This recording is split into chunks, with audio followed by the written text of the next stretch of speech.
Welcome to the Paperclip Podcast.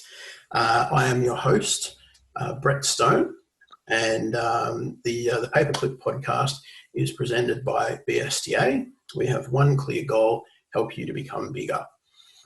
This is Season 2, Episode 3, and it is my absolute pleasure to introduce Ajax Fitton from Freehand Creations, who is a bladesmith and knife maker. And can I just say, probably the most exciting title of any guest I've had on the show so far. Look, it is a pretty fantastic job title. It's, wonderful part to say, what do you do for work? Oh, you work in accounting. I'm a bladesmith. I make knives for a living. It's just, conversation just goes from there. It's great. Yeah, that's awesome. So my very first question is always the same, because it's one that I always find fascinating. What was your very first job? And what do you think you've learned from it? My very first job was working at a place called Ferg's Fish in Mentone. I was washing dishes. I lasted there for about 2 weeks before I cut my hand open and couldn't work there anymore. Oh. So didn't learn heaps from that job. I did learn a little bit about time management, but I was a very young, very angsty teenager at that point. And your first experience with a knife? No, definitely not my first experience with a knife. I had my first knife when I was 8 or 9, I think. Oh, okay. So my parents bought me a pocket knife when I was quite young, but we were always going out into the bush and camping and things like that. So I had a lot of use for it. Very nice. So bought me a cute little, blade that big, little mouse ear pocket knife, which was wonderful. And that was, I think, the first thing that I learned to sharpen. Okay. And so how did you sharpen it then? On stones. My grandpa had some stones, and he showed me he was always sharpening his own knives and sharpening his own chainsaws and chisels and all those sorts of things. So he showed me basics of how to do it, and I put those into practice with bits of rock that I found on his property. Okay, that's cool. Bits of quartz and just natural bits of stone that I found, and I did a terrible job, but gosh, I was enthusiastic. That's what counts. It is what counts. So that was technically my first job. The first job that I had that I actually took seriously, I was doing drafting for a civil engineering company. Right. So okay. I was 16. That's cool too. This is good. I want to uncover a bit more of this part. There's some real diversity in these jobs. Oh, there's so much. So and obviously, we go from the beginning to where we are now, and tell us what made you want to work for yourself. Working for myself, I like the creative freedom. So obviously I'm trained in bladesmithing. It's something that I've done a lot of in the past. I've worked for other people doing it. I've made thousands of blades. But working for someone else, I felt like I was always reproducing the same models and working on things that were established lines, therefore they couldn't be changed. So my background with blades, from a job perspective, is I started off making handmade hairdressing scissors for a company, a Melbourne-based company that I don't think they're making them by hand anymore. And working on their scissors that had the same lines established for 20 or 30 years. So there was no changing anything, because if someone that had bought a pair of scissors from them 20 years ago wanted a new pair, they wanted a new pair that was exactly the same as the ones that they got. Mm-hmm. Weren't interested in bringing in too many new models, because that would just give them and that would overburden them with choice. And when you're in a business hand making items, you don't want a billion options. And with hairdressing scissors, every model that you make has to have probably 5 or 6 different sizes of blade length. And then you also need to have the same again for left hand. So every model that you bring out, you need to have 60 pairs on hand, just so that if you sell, 5 pairs in a month, you're not going to run out. Yep. So every model that you add it's a large amount of setup and ongoing, and you have to have lots of stock on hand. So they weren't super interested in bringing about lots of different types of models, which was fun. and it gave me a lot of experience, and I'd like to go back into hairdressing scissors myself. That's where I'm aiming. Mm-hmm. But it gave me a very good creative outlet. So while I was working doing hairdressing scissors, I was making knives, making kitchen knives in my lunch breaks and after work and any spare time that I could possibly find to have at work. And that was a lot of fun. I really like being able to just see where the metal's taking me.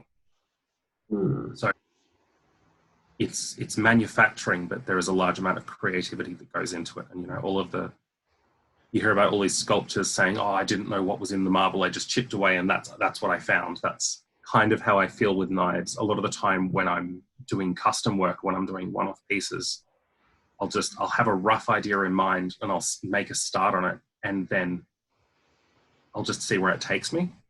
And it's really fun just exploring and seeing what happens and what comes of it. And I'm guessing having the time by working for yourself to be able to say, it doesn't matter how long it takes me to find this, or it doesn't matter how long it takes me to get in the right frame of mind or the right creative energy or whatever you need to be able to get there. It's just having the time to be able to do it. Well, the other thing about working for myself is I can have a new model kicking around in my head for months before I make the first move on it. And there's no pressure. I know that it's coming. I know where I'm going with it. I don't have to work to, if it's a new thing that I'm making for me rather than a custom piece. I can just take my time, make sure everything's perfect before I commit to it. Instead of having to, explain to my manager, I have been working on it. I've been working on it in 5-minute intervals while I'm making myself tea. Like, you can't really get away with that when you're working for someone else. You need to have actionable results quickly, because otherwise it feels like you're wasting time. But working for myself, I have the freedom to be a perfectionist a little bit. Well, that's good. That's a good thing. Yeah. And so what excites you the most about freehand creations? I just really like making things. Like, making things is something that it's not something that I just enjoy. It's a need for me. If I'm not out using my hands and making, then I get into a funk and I get depressed and I'm just no fun to be around. It's something that I need in my life. Having a creative outlet it's necessary. Yeah, and do you think that's do you think it's like that for everybody, or do you think that that's like do you think that there are creatives and there are others? Well, I feel like everyone can probably get something out of making, and there's a certain satisfaction that comes from using your hands and, putting your mind to something and spending some time and coming up with a finished product. But I know that not everybody gets the same level of satisfaction that I do. And, there's satisfaction, and then there's, bordering on obsession. So, look, I think there are definitely people who are more inclined towards those sorts of creativity, but I do think it's something that everyone can enjoy. Okay. And I know you've just completed your first workshop as well, just recently. Yes. So, with that in mind, where, everybody can kind of, have a go, everyone can give it a go. How did you find that went? What was that experience like for you running your first workshop? The workshop was actually really affirming. So I ran a small workshop teaching people how to sharpen kitchen knives. Kitchen knives are the only knives that I really push with business. Teaching a small group of people, as just half a dozen people, how to sharpen kitchen knives. And everyone came in and they didn't look like they really knew what to expect. And I think a lot of people were probably kind of confused, because I'm still, still in my 20s, still relatively young especially compared to some of the people who came to the workshop. And I'm not the kind of person that people think of when they think of bladesmiths. You know, if you think of knife making, a lot of people, they think of a burly, bushy bloke who's in the shed with a leather apron and covered in soot with a hammer. Like, you don't think of, you know, this. It was really affirming because I could answer any question that anybody could have in more detail than they could possibly want. And everybody walked away having successfully sharpened at least one of the knives that they brought with them. Mm-hmm. Everyone walked away with techniques that they can use. And I had sharpening stones and strops and just a little home sharpening kit that I was teaching everyone on the day. And I said that people could grab some after the workshop if they wanted. And I think 5 out of the 6 people decided that they wanted to take that little kit home with them so they could keep working on it, which I thought that was really exciting. Absolutely. Like, you know, I've been to so many workshops where people, they go to the workshop and they do the thing and then they leave the workshop and they leave it behind them. And like, it was a nice experience, but I'm not going to do that again, kind of thing. I really liked that people enjoyed it enough that they took the kits with them so that they can work on it afterwards. That really, it felt like the fact that happened made it feel successful for me. Absolutely. It's a testament to the fact that they came along willing to learn something, that they did learn something, and they found that not only did they learn it, but they felt passionately enough about it at the end that they wanted to be able to keep doing it. And that says a lot, not only about, the art itself, but also about, your ability as somebody delivering that workshop, because a lot of, personally, I know delivering workshops myself, 75% of it is the delivery. If people are only going to consume so much of it, but if you can keep it engaging and keep it informative, then people will take stuff away and they'll feel like they actually got value from it. And obviously that's the case. Look, it was a lot of fun. I'd love to do it again. I actually had one planned for in a month or 2. The workshop happened. We received rave reviews, which was amazing. And we had enough people to do another workshop expressing interest within a week, which I didn't expect that to happen, but apparently it was well received. That's great. Unfortunately, that won't be happening anytime soon. Fingers crossed in 6 months or so, things have quietened down enough that we're allowed to gather in public again. Yeah, that's right. Hopefully so. Hopefully it's sooner than that. Look, I'd like that. So going back a little bit then, so how do you learn the skills required to be able to not only be successful yourself, but also be able to, I guess, be in such a position that you can then share that knowledge with others? Where does it all start for you?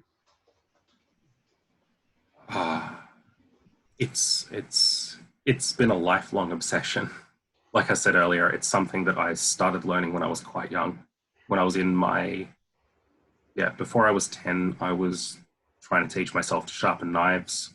When I was in my very early teens, I got my hands on my first couple of straight razors and completely from the ground up taught myself to refurbish and recondition and to hone them.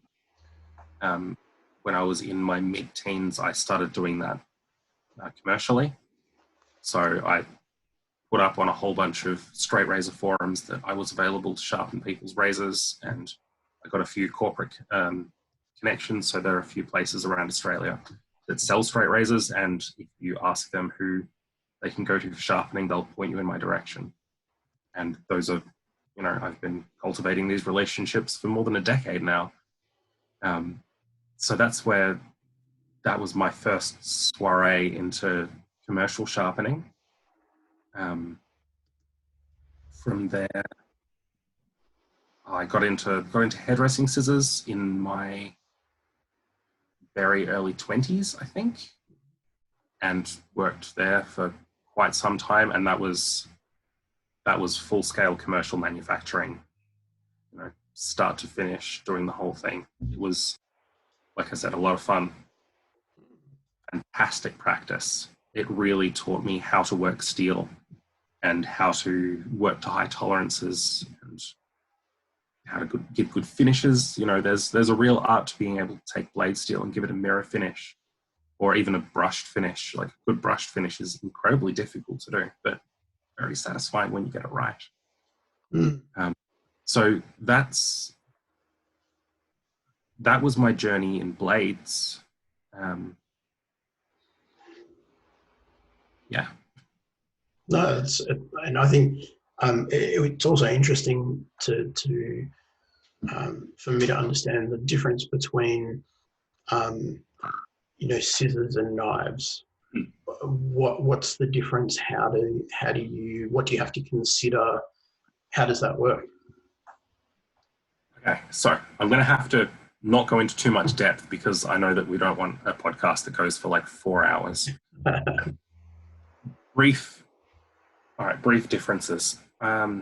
So kitchen knives, when you start with sheet steel, which a lot of the time I'll start with sheet steel, have it laser cut to the profile, and then grind them by hand. So actually, here's one I prepared earlier. So if we take a knife, we'll cut the profile of the knife with laser cutting.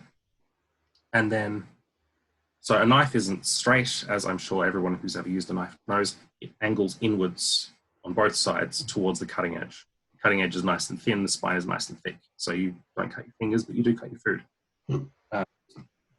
So kitchen knives are the simplest form of a blade because it's just two straight angles that go towards cutting edge. Now, straight razors are different in that instead of having two straight angles, most of the time it's two concave angles.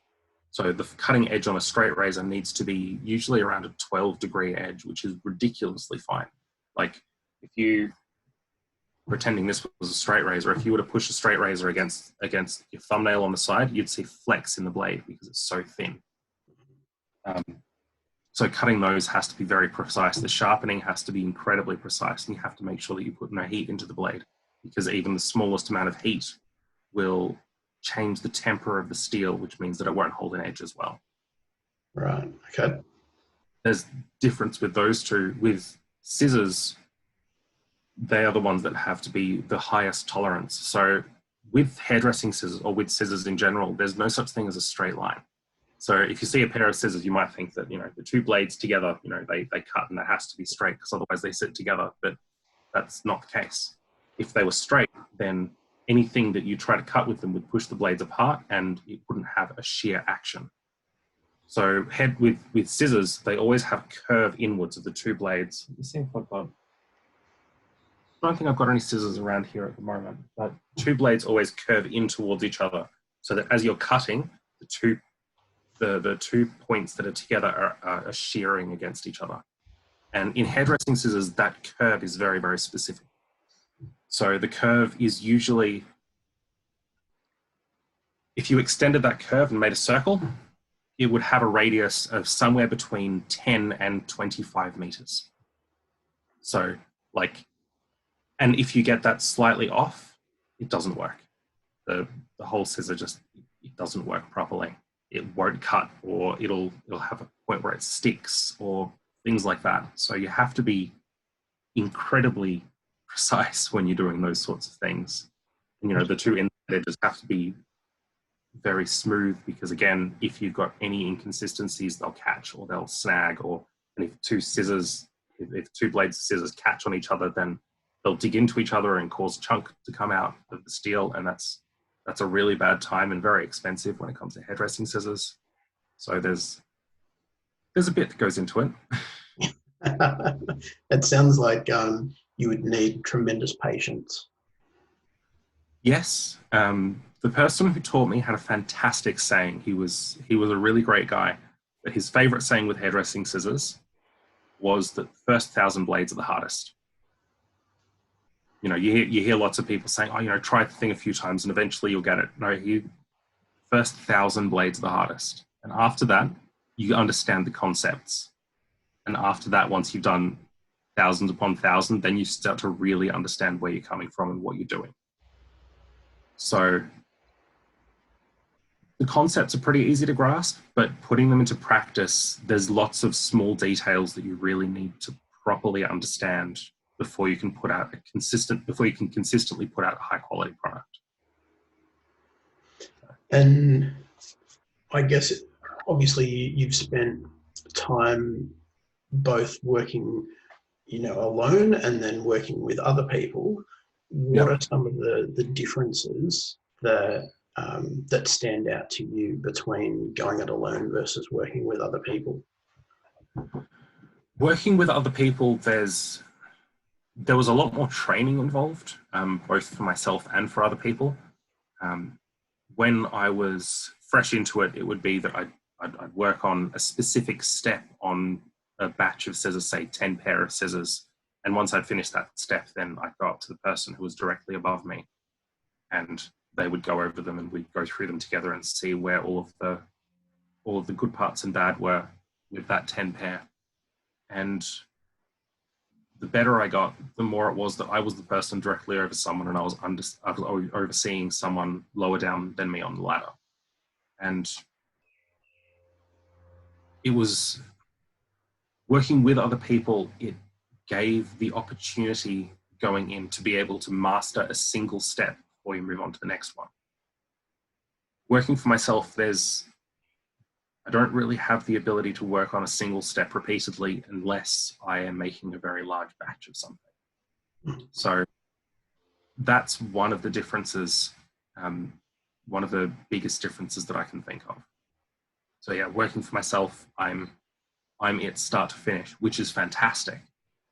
But it was nice being able to just step in and do one thing that I really liked on, 10, 20, 30 pair of scissors.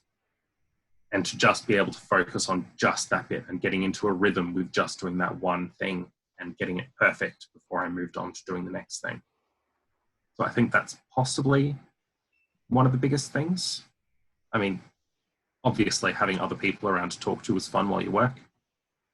And I don't have very much of that at the moment, but yeah, I can, laser focus on the thing that I'm doing, which is also really good. Yeah, that's right.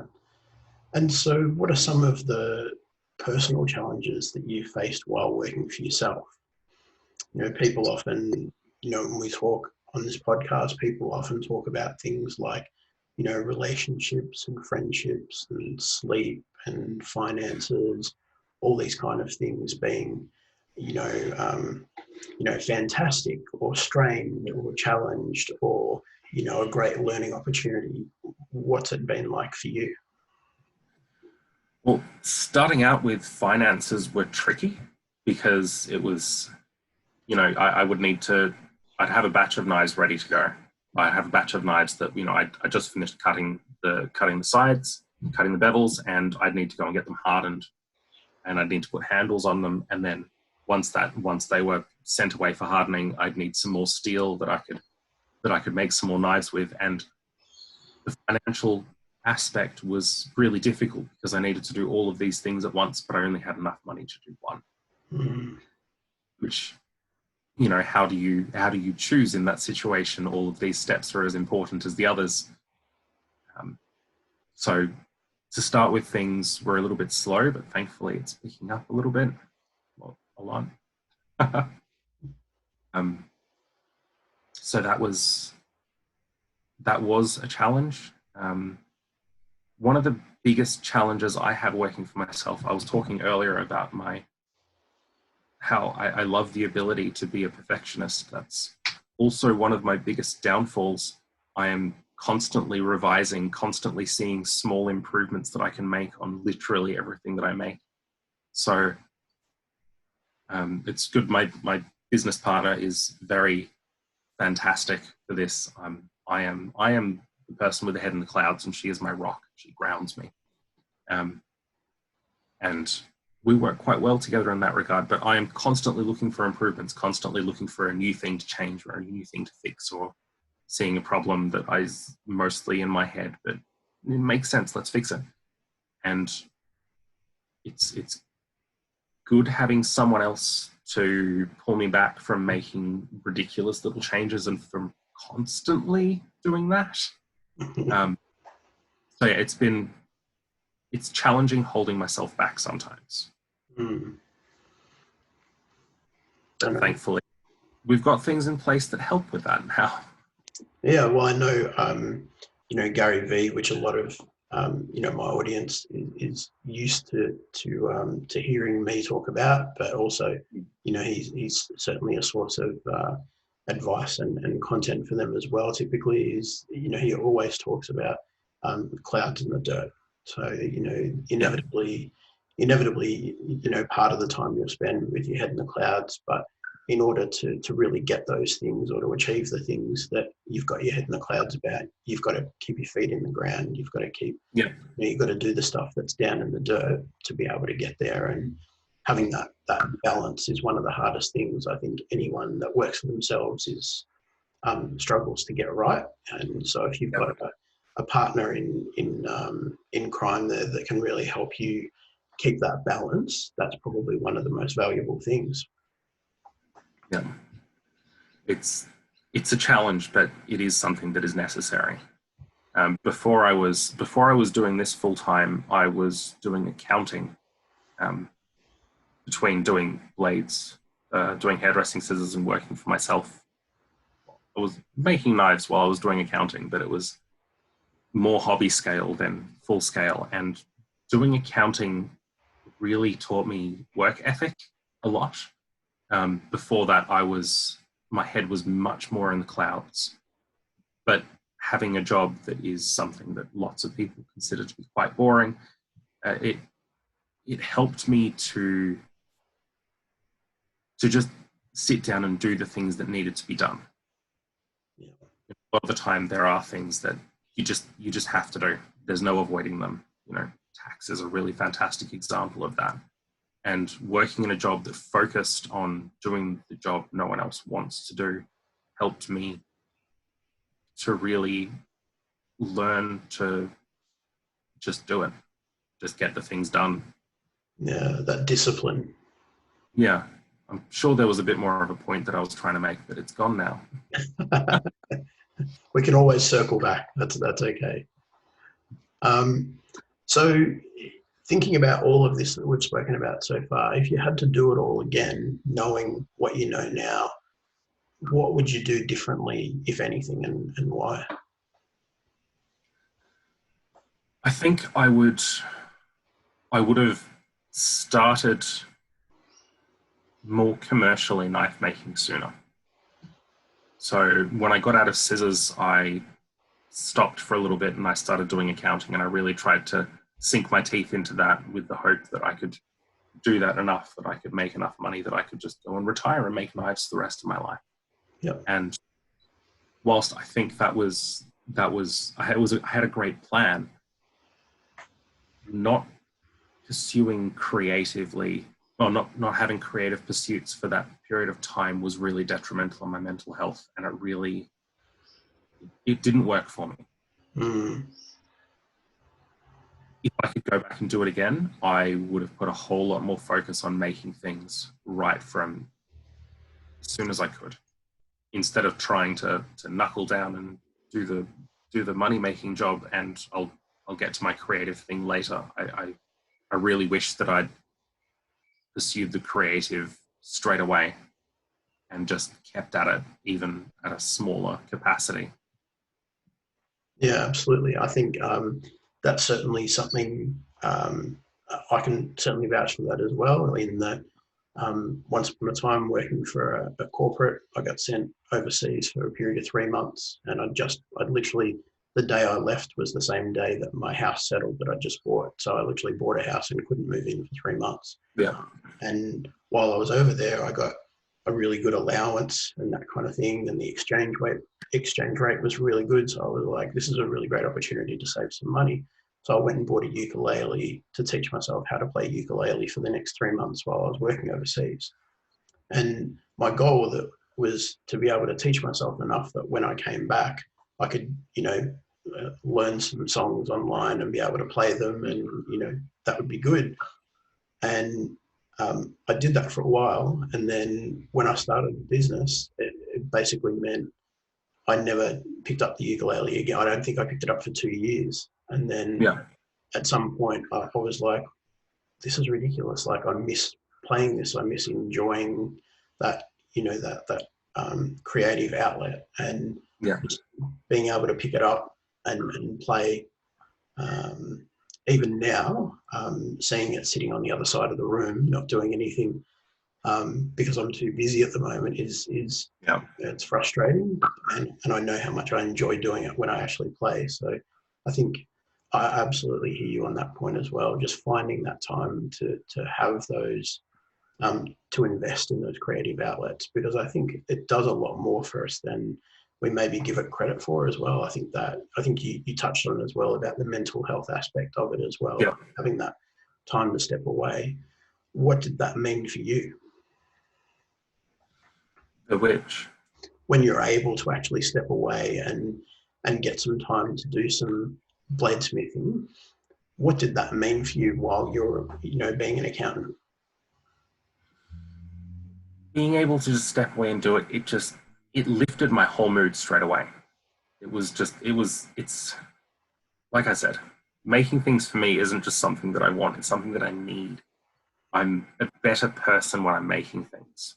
I'm more patient, and I can think through problems more easily, and I can just think clearer, and it just makes me a better person completely. And Absolutely. so being able to make things was really life-saving, because without it, I'm a terrible person, and I'm snappy and irritable, and I want to get things done now, and if they can't get done now, then I get pissed off, and I'm just not a nice person when I'm like that. I don't like me when I'm like that. It's that Hulk, Incredible Hulk thing, right? Like, you wouldn't like me when I'm angry. Yeah. You wouldn't like me when I'm not bladesmithing. Funny. So, the amount of people that are just like, oh, I won't piss you off, you're a bladesmith. It's like, I make kitchen knives. Like, you think I'm in my workshop making swords and practicing to kill? I want to make sushi. Like, that's my goal here. I want to make a really good sushi knife, something that people would be proud of, and people would show off, and look how amazingly it slivers this salmon. For anything else, it's too brittle. So what do you think the best advice you've ever been given is? Well, that's a tricky one. The thing that comes to mind is something that my grandfather said to me. I'd made myself a little wooden pencil case, and he engraved it on there when I wasn't looking. Which I was upset about at the time, but looking back, I'm like, no, he made a really good point. He wrote, "I will if I can, and I can if I will." In that, if you want to do something enough, you'll do it. You'll get it done.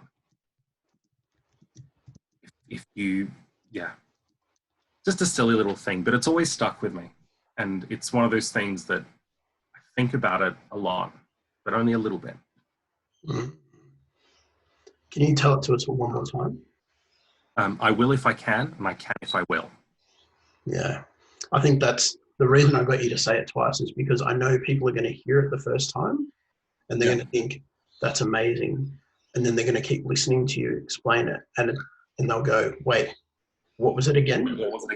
Yeah. So I wanted that a second time.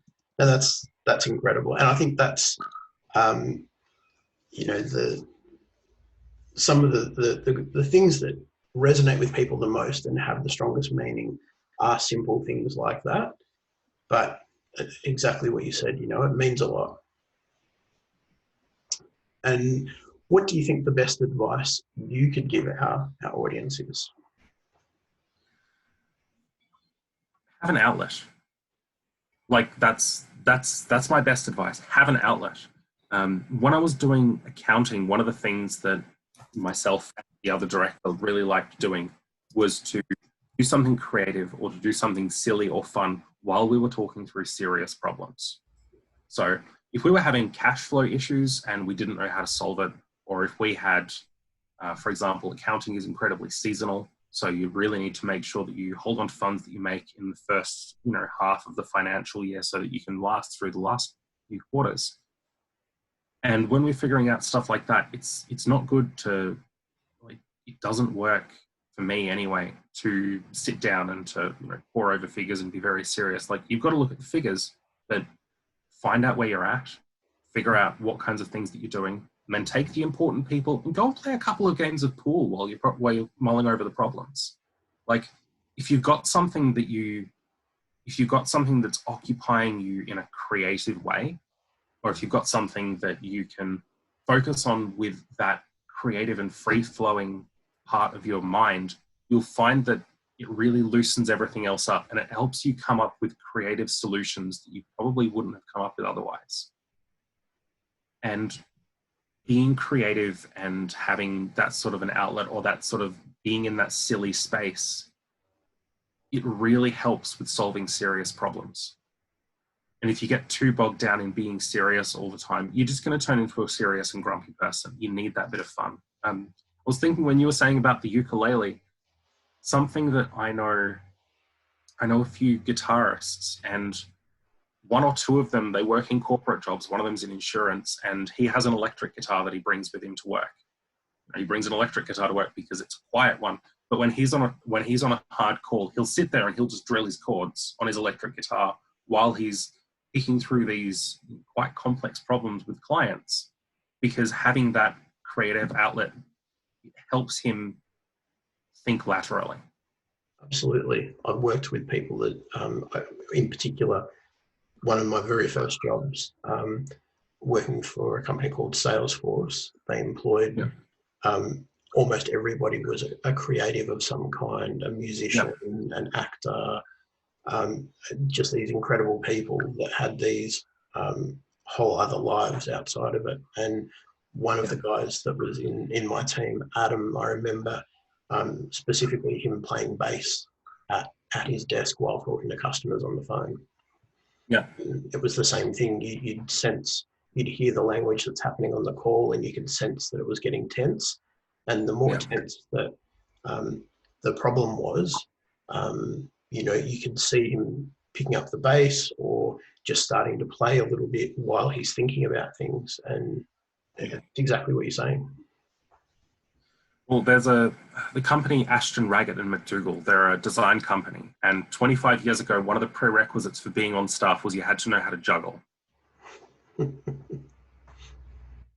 For exactly this reason. They wanted their staff to be able to do something that keeps them occupied physically, so that frees them up to think properly mentally.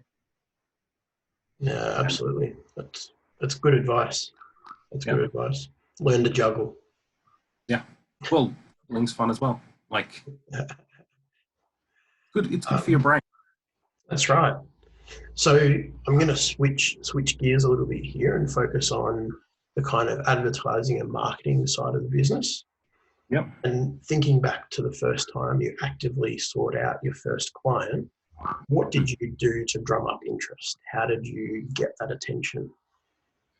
So the way that freehand creation started when I was doing straight razor honing. And the way that I got my business when I first started, so that was when I was in my early to mid-teens. 15 years ago. Internet was still relatively new for the average hunter. At that point, I was on forums a lot. I was giving people a lot of advice about honing straight razors, because you can't use straight razors commercially. The ones that need sharpening, you're not allowed to use them in hairdressing salons. You have to use ones with disposable blades.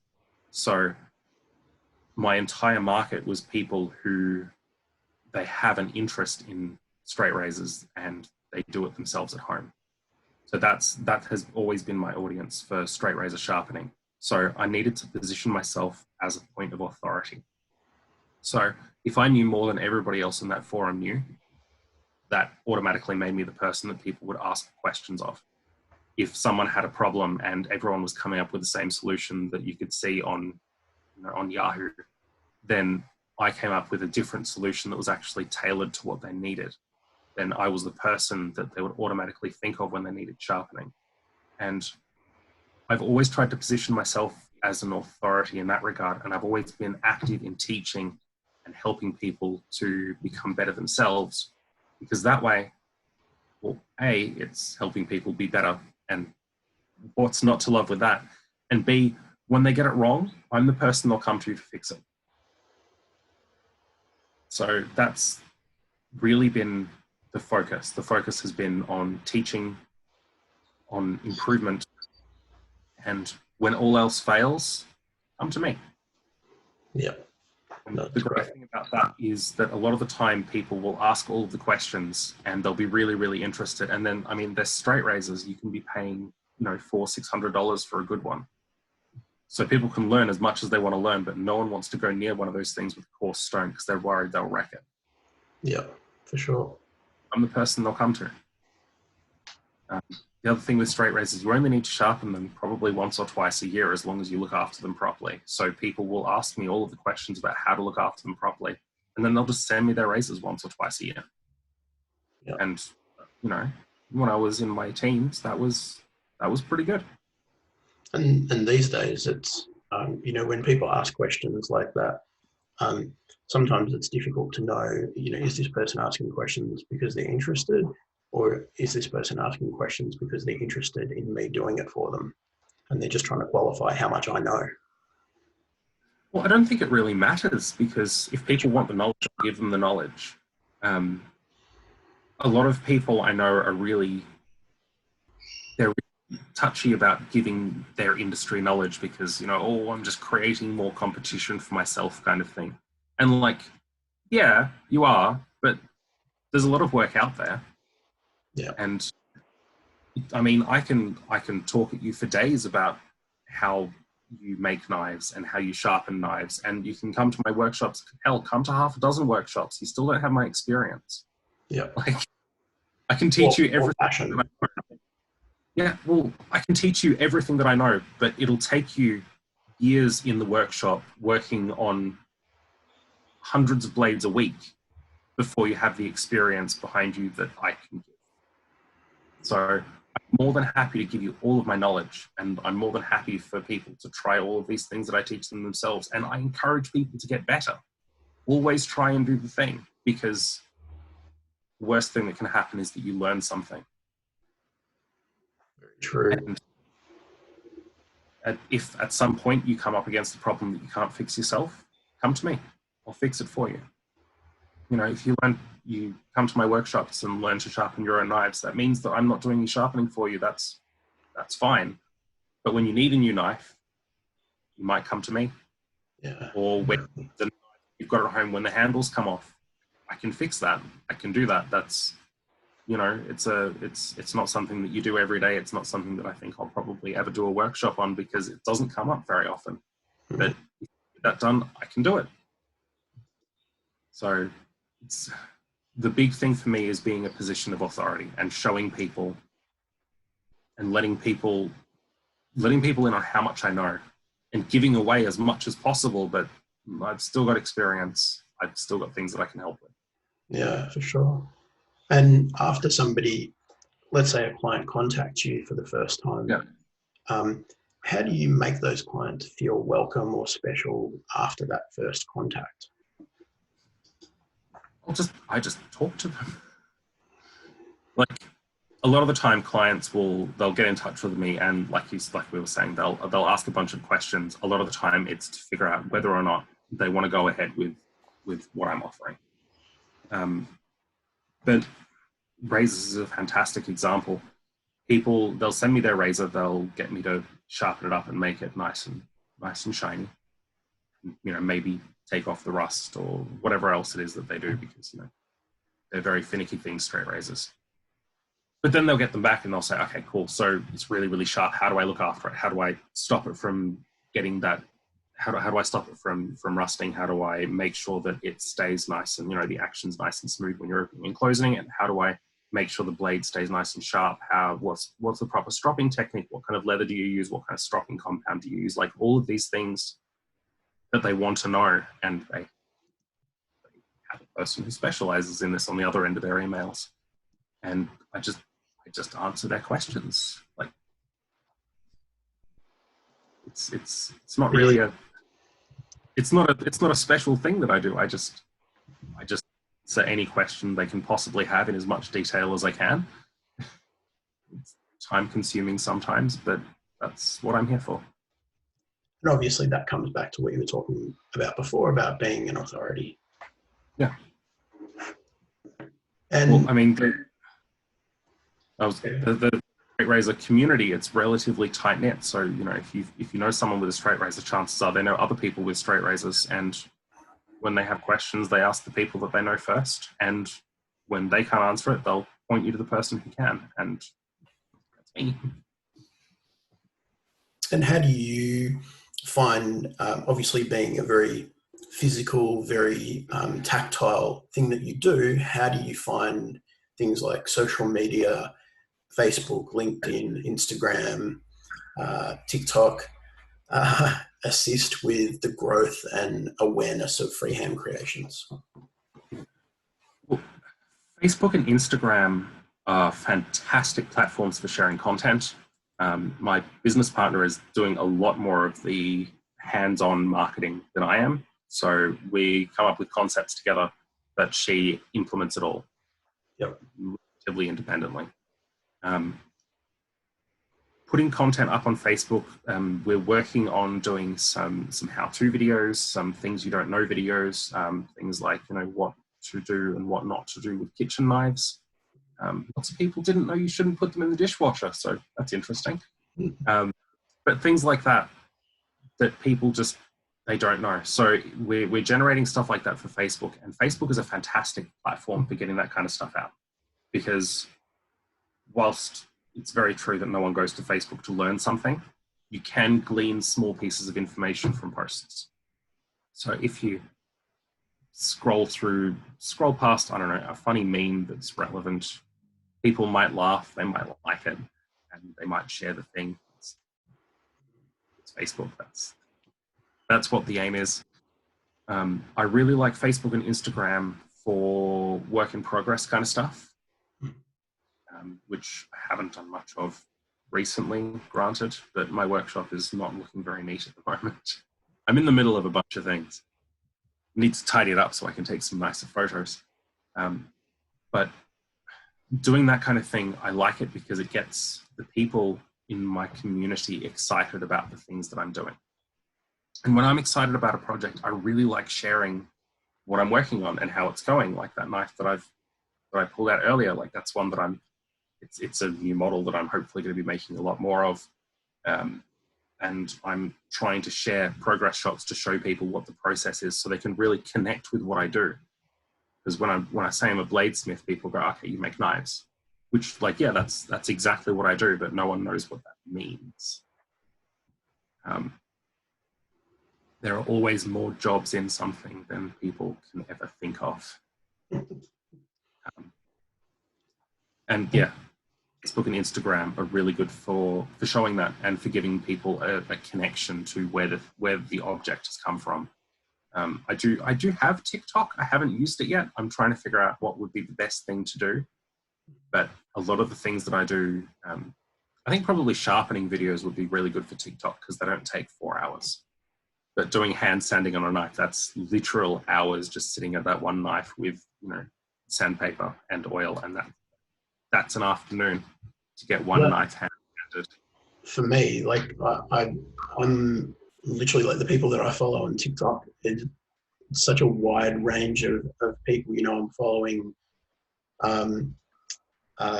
like Charlie D'Amelio, who's got 40-something million followers for her dancing videos. But then I'm following Melbourne tradie or Melbourne chippy chick because she does like these awesome videos on, you know, taking a deck apart or different ways that she can use a saw, these kind of things. And I think about your content and exactly what you're talking about there about, you know, spending an afternoon. That's perfect for TikTok because you could literally take like a 5-second snippet of like each stage of working on it to show, you know, from start to finish the work that goes into it and how long that really actually takes. And that for somebody like me who doesn't know much about what you do, I would find that really interesting. Awesome. Well, might have a little bit more of a look into it.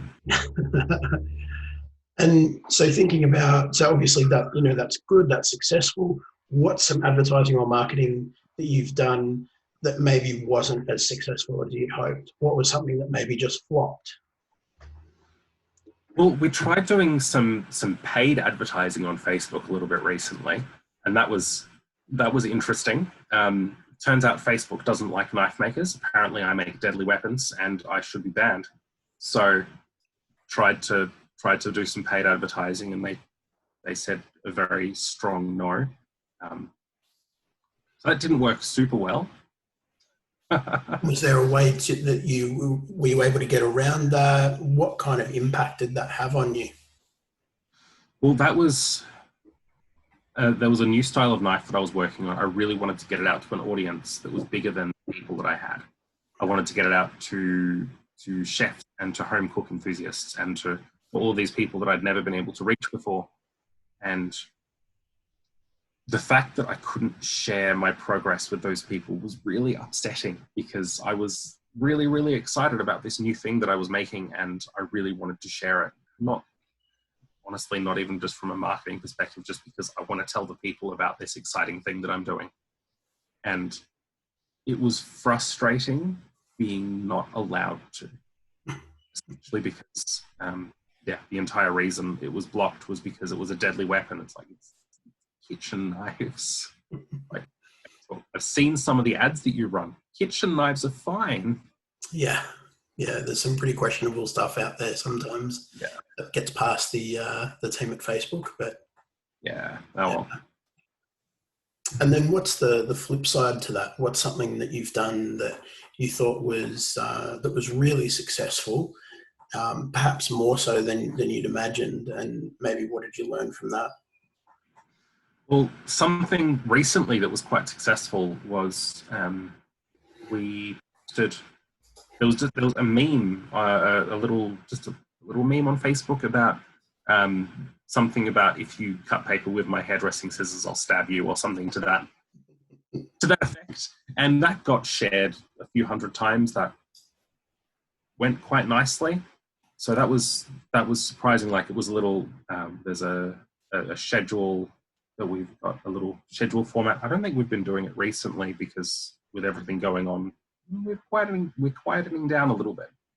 But that's, Monday morning is for something funny and Wednesday morning is for something informative. And I think that might have been from one of your workshops, actually.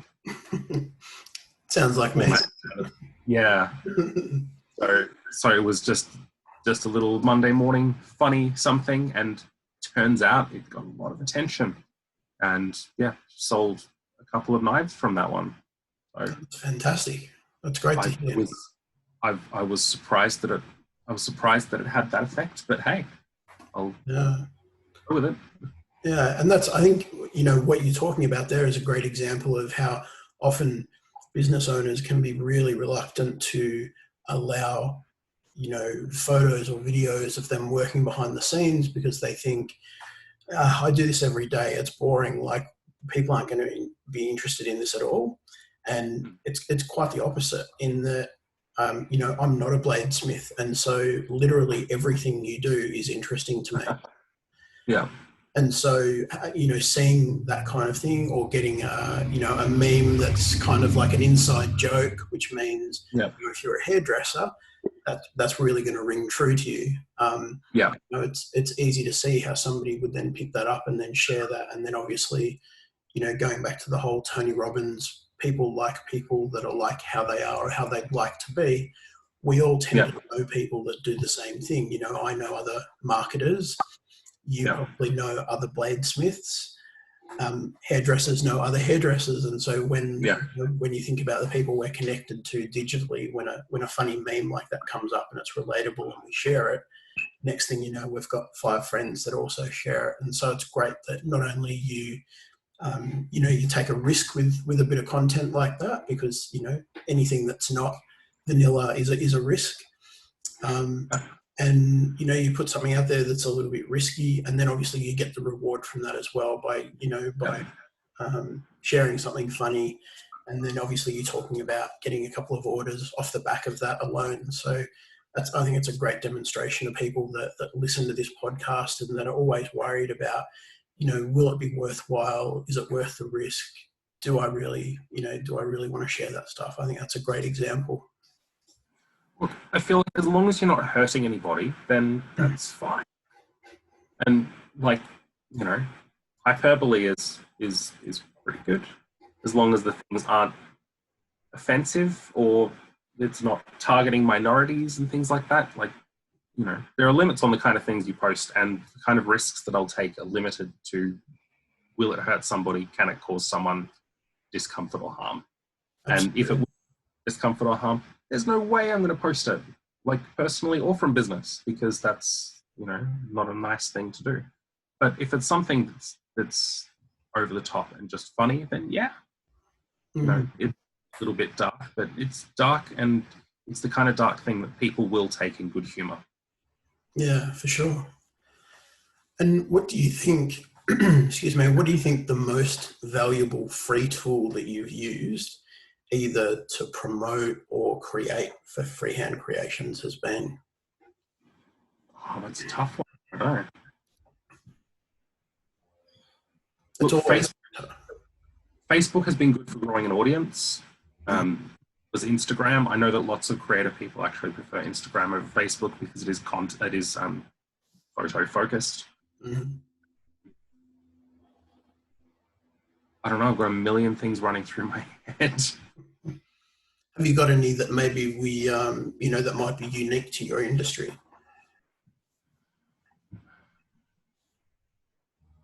Not really that comes to mind. There are a couple of apps that they're not marketing related.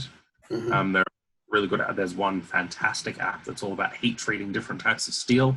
It's very industry specific, but it's not something that really promotes me at all.